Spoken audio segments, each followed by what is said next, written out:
Nous sommes au Laos, dans le parc national de Nakhai Namthon, un haut lieu de la biodiversité dans le monde. Beauval Nature soutient ici Camille de l'association Anulak, qui étudie et protège une faune extraordinaire et gravement menacée. Aujourd'hui commence une expédition scientifique qui vise à recenser la biodiversité dans les parties les plus impénétrables du parc. Eric, spécialiste de la conservation à Beauval, et Jean-Baptiste, responsable des prélèvements ADN pour l'association Vigilife, viennent apporter cette technique pionnière qui va révolutionner le monde de la conservation.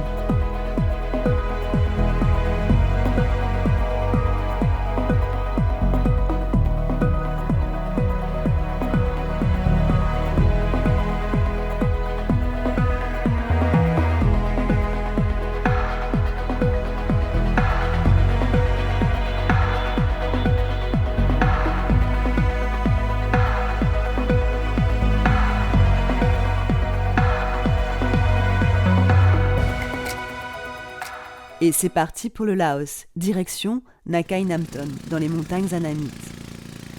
L'équipe remonte la rivière Namchot, vers les premiers points de prélèvement. Nous dépassons le dernier village et tentons d'atteindre des lieux plus sauvages.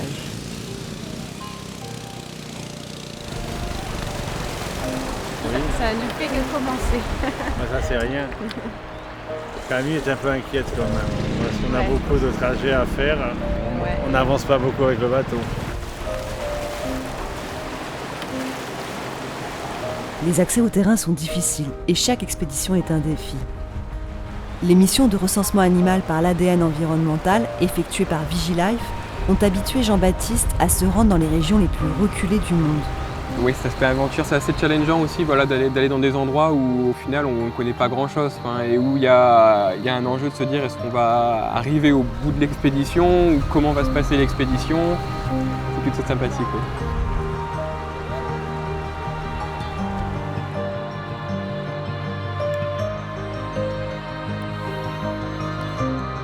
Le lendemain, Jean-Baptiste commence la formation, l'objectif étant de refaire des prélèvements chaque année pour mesurer les variations de biodiversité.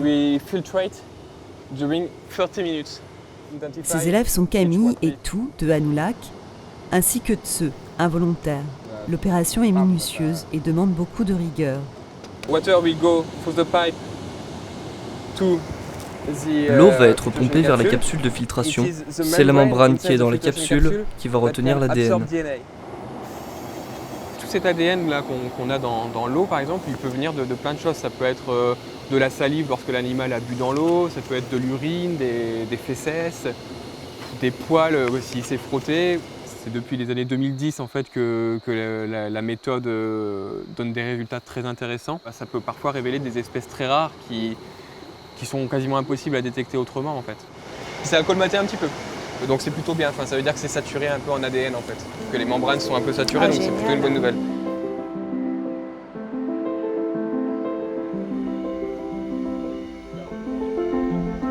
Sur notre chemin vers le deuxième lieu de prélèvement, nous faisons quelques rares rencontres et détectons des signes de présence animale. Mais la faune se fait très discrète car elle est chassée. Jusqu'ici, Camille utilisait d'autres techniques de recensement animal, comme les caméras pièges. L'ADN environnemental pourrait être très utile pour certaines populations difficiles à observer, comme la loutre. On sait qu'il y a la petite loutre asiatique et on sait qu'il y aurait au moins une, voire deux autres espèces. Là où j'ai mis des caméras jusqu'à maintenant, on n'a observé que la petite. Et c'est vrai que l'ADN environnemental va vraiment nous aider pour ça. Et tu ne sais même pas si elle est chassée, pas chassée? Elle est chassée. Et quelles sont les espèces phares que tu aimerais retrouver dans cet échantillonnage? Des espèces qui sont très rares, très difficiles à trouver, très difficiles à détecter comme le saola, comme le muntjac géant, comme le lapin rayé des Anamites. On voulait faire les montagnes Anamites qui étaient hyper importantes parce que c'était une zone de grand endémisme et de grande pression anthropique. Il n'y a qu'en 92 qu'on commence vraiment à pouvoir venir sur le terrain, à découvrir la variété d'espèces et surtout d'endémismes qu'il y a sur cette région. C'est une des hotspots, comme disent les Américains et les Anglo-Saxons, donc une des zones importantes de biodiversité qu'il fallait à tout prix suivre. Camille crée l'association Anulak en 2014. Anoulak emploie aujourd'hui 24 gardes forestiers pour lutter contre le braconnage. L'association sensibilise les villageois à la conservation. 7000 habitants vivent sur le parc. Avoir leur adhésion est une condition importante pour préserver la faune. Camille effectue des recherches sur certaines espèces très menacées comme le langourdouk. Elle fait aussi partie d'une équipe de 30 chercheurs dont l'objectif est de sauver le saola, un bovidé local surnommé la licorne asiatique tant il est mystérieux. Imaginez un animal, un bovidé, qui n'a jamais été vu dans son milieu naturel et qui en plus risque de disparaître sans jamais avoir vu dans son milieu naturel. On met tous les moyens, vraiment tous les moyens pour sauver une espèce. En un certain sens, c'est important de penser ça. Avec tous les moyens qui sont mis pour sauver cette espèce, si on n'est pas capable de le faire, est-ce qu'on sera capable de sauver tout le reste de la biodiversité de ce monde ?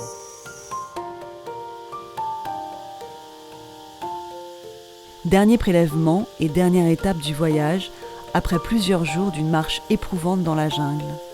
Jean-Baptiste termine sa formation. Dans quelques mois, les échantillons d'eau révéleront la faune cachée des Anamites. Ils seront stockés par la suite dans une biobanque. Et tous les résultats seront consignés dans un observatoire mondial de la biodiversité.